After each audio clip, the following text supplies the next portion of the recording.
दोस्तों, आपने haunted diary के पार्ट 1 में देखा था कि कैसे केविन नाम के लड़के को कचरे के ढेर से एक डायरी मिलता है। उसके बाद केविन उस डायरी को अपने बक्से के अंदर रख देता है। रात के करीब 2 बजे बक्से के अंदर से एक आवाज सुनाई देता है। उसके बाद जैसे ही केविन उस डायरी को खोलकर देखता है तो उस डायरी से एक अजीब सा चमक आ रहा होता है। उसके बाद केविन उस डायरी में ड्राइंग करने लगता है, लेकिन वो ड्राइंग धीरे धीरे गायब हो जाता है। उसके बाद केविन उस डायरी में अपनी गर्लफ्रेंड का नाम लिखता है और उस डायरी को वापस बक्से के अंदर रख देता है। 3 दिन बाद रात के करीब 3 बजे केविन की गर्लफ्रेंड जूलियाना अपने कमरे में सो रही होती है। तभी जूलियाना को ऐसा लगता है कि उसको कोई बुला रहा हो। उसके बाद जैसे ही जूलियाना आंख खोलकर देखती है तो उसके सामने एक अजीब सा आदमी दीवार पर लटका होता है, जिसके हाथ पर एक खोपड़ी होता है। ये देखकर जूलियाना बहुत डर जाती है और जैसे ही चिल्लाने की कोशिश करती है तभी वो अजीब सा दिखने वाला आदमी जूलियाना के शरीर से उसकी हार्ट यानी कि दिल को निकालकर जूलियाना को मार देता है। दोस्तों, अगर आपने अभी तक हॉन्टेड डायरी का पार्ट 1 नहीं देखा है तो जरूर देख लीजिए, नहीं तो ये कहानी आपको समझ नहीं आएगा। अब आगे। अगले दिन केविन जब स्कूल जाता है तो केविन को स्कूल में जूलियाना की मौत के बारे में पता चलता है। केविन जूलियाना की मौत का खबर सुनकर बहुत दुखी होता है और इस वजह से केविन घर में खाना भी नहीं खाता और सो जाता है।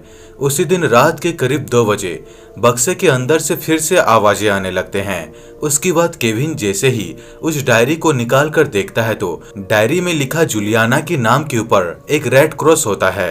ये देखकर केविन बहुत डर जाता है। उसके बाद केविन सोचने लगता है कि इस डायरी में नाम लिखने की वजह से तो जूलियाना नहीं मरी। उसके बाद केविन इस डायरी के सच्चाई के बारे में पता लगाने के लिए उस डायरी में अपने स्कूल का एक बदमाश लड़के का नाम लिख दिया जो हमेशा केविन को मारता था। उसके बाद केविन उस डायरी को वापस से उस बक्से के अंदर रख देता है।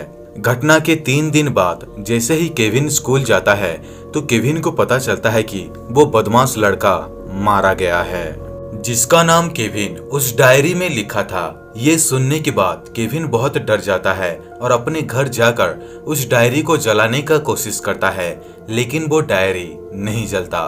केविन ये सारी बातें अपने एक दोस्त को बताता है, लेकिन केविन का दोस्त केविन की बातों के ऊपर विश्वास नहीं करता और केविन की बातों को मजाक में उड़ा देता है। उसी रात के 2 बजे फिर से बक्से के अंदर से आवाजें आने लगते हैं।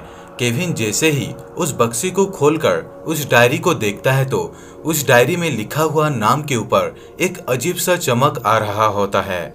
उसके बाद केविन जिस पन्ने पर उस बदमाश लड़के का नाम लिखा होता है उस पन्ने को केविन फाड़ देता है और फेंक देता है। अगले दिन रात को केविन के बेड के नीचे से किसी लड़के का रोने का आवाज सुनाई देता है। केविन उठकर बेड के नीचे देखता है तो बेड के नीचे वही बदमाश लड़का बैठा होता है जो कुछ ही दिनों पहले मारा गया होता है। उस बदमाश लड़के का चेहरा एकदम खून से लथपथ होता है और उसका एक आंख भी नहीं होता और देखने पर ऐसा लगता है कि उसके दिल को कोई निकाल कर उसे मार दिया हो। ये नजारा देखकर केविन बहुत डर जाता है और वहीं पर ही बेहोश हो जाता है। डायरी का राज असल में वो डायरी शैतान का होता है, यानी कि किंग ऑफ डेविल। उस डायरी के जरिए शैतान लोगों को मारता था और वापस एक शैतान के रूप में पुनर्जीवित करता था पन्ने को फाड़कर।